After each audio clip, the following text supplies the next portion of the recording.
Welcome back to WBTV News this morning on Bounce TV. It's just all buzzing in here with the excitement about the Hornets. We got Mark Packer, by the way, Sirius XM radio host. Can I give you a scoop? What's up? Did you know who really is Hugo? That was Michael Jordan in here. Did you know that?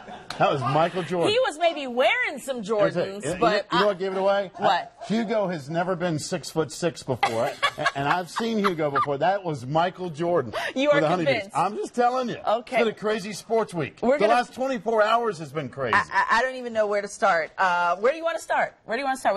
We got just about everything right now. Let's start with the Hornets, first of all. Okay. You know, a week ago, I said, somebody wake up the Hornets because the playoffs have started.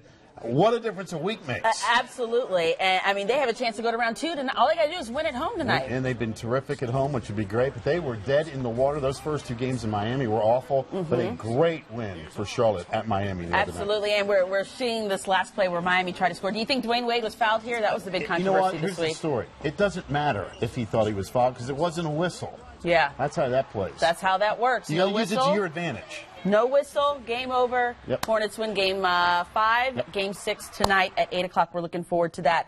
NFL draft last night. Are you How kidding about me? that excitement? Laremy Tunsil's story last night. I'm telling you, the NFL draft always gives you something. Last year was Johnny Manziel.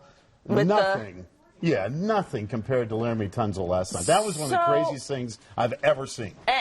If you're just joining us, you hadn't heard about it, there was video of Laremy Tunsil that was posted to Twitter and Instagram or his whatever Twitter account.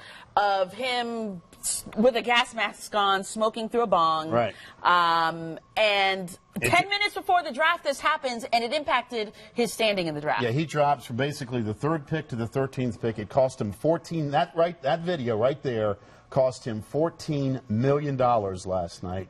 And, of course, his stepfather sued him the day before the draft, which is a crazy story. And then even after all that stuff happened, he goes to his Instagram account, and there's something is posted between Tunsil and some Ole Miss coaches that I'm sure the NCAA is going to be interested in. He was even asked about, hey, did you receive payments? He said, yep, I did.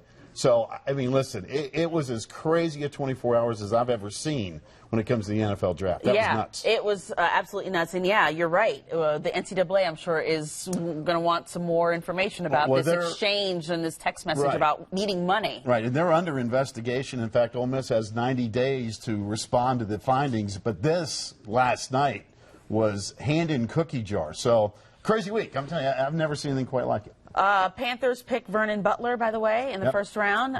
So that was the 30th pick for them. The Hog Molly, I guess. Gettleman is... Dave Gettleman loves those big dudes up front, and this is a big dude coming our way. 6'4", 340, great feet. I was down at the Senior Bowl where he really, really played well. Yeah. So, again, the defensive front, this will certainly help Carolina. The bigger question I think is going to be, what do the Panthers do to help that secondary now that Josh Norman is no longer here? We'll see what they do with their other picks.